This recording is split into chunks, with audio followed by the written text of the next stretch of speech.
খাবো। তাই নাকি দিদিমা? তাহলে মায়ের প্রাণের ভয় নেই বলো? একবার এসেছি যখন কটা দিন থেকেই যাই। এই ভালো, মোটা দড়ি মোটা লাঠি তো আছেই। যখন বলবি তোকে আমি পৌঁছে দেব। কিন্তু এসব কথা কখনো কাউকে বলবি না। তুই আমার নাতি, তাই তোকে বললুম। আমি যাই, রূপোর গাছ থেকে সোনার আপেল নিয়ে আসি। যাবার আগে তোকে দিতে হবে তো।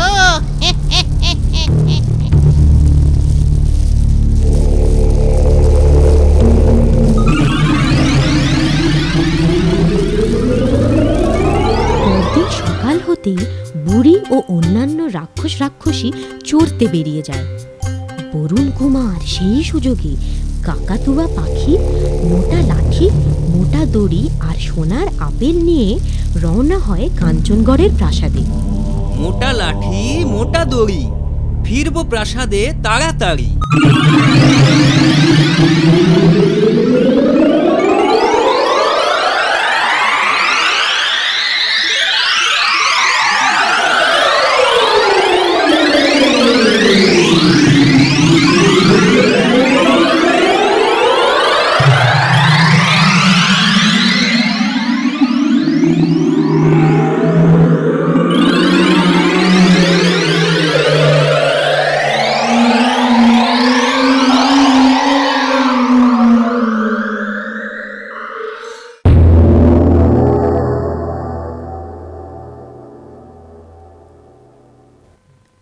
মহারাজ, আপনার আদেশ মতো সোনার আপেল নিয়ে এসেছি।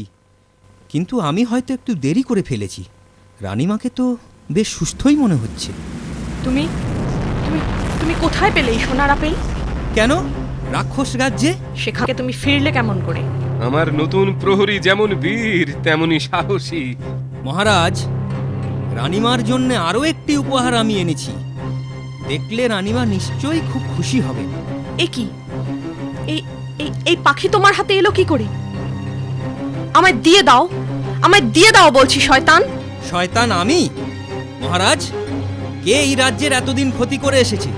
হাতি, ঘোড়া, মানুষ, সবার প্রাণ কার হাতে গেছে? এখনই প্রকাশ হবে। মহারাজ, এই দুষ্টের কথায় কর্ণপাত করবেন না। ওকে আদেশ করুন পাখিটা আমায় দিয়ে দিতে। এসব কি হচ্ছে? কি হচ্ছে এসব? আমি তো কিছুই বুঝতে পারছি না। রানী, রানী, তুমি বা এত ক্ষিপ্ত হচ্ছ কেন? শান্ত হও, শান্ত হও। কি কি এমন আছে ওই পাখিতে? মহারাজ, যার প্ররোচনায় আপনি আপনার 7 রানীকে ত্যাগ করেছেন, সেই এসব ক্ষয়ক্ষতির মূলে। এই দেখুন প্রমাণ।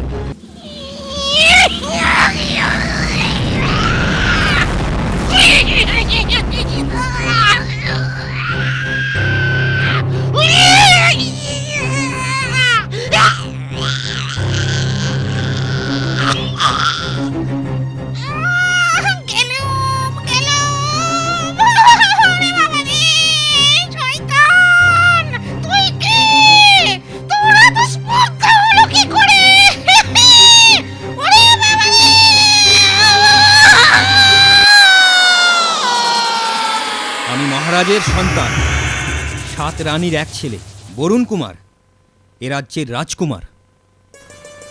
রাজকুমার? রাজকুমার, তুমি আমারই সন্তান? তাহলে 7 রানী এখনো? হ্যাঁ মহারাজ, 7 রানী এখনো জীবিত। আমি তাদের ফিরিয়ে এনেছি। আপনার লজ্জিত হবার যথেষ্ট কারণ থাকলেও আপনি আর বৃথা সংকোচ করবেন না। এসবই বিধির লিখন, ভাগ্যের পরিহাস। এখন থেকে এ রাজ্যের দুর্দিন শেষ।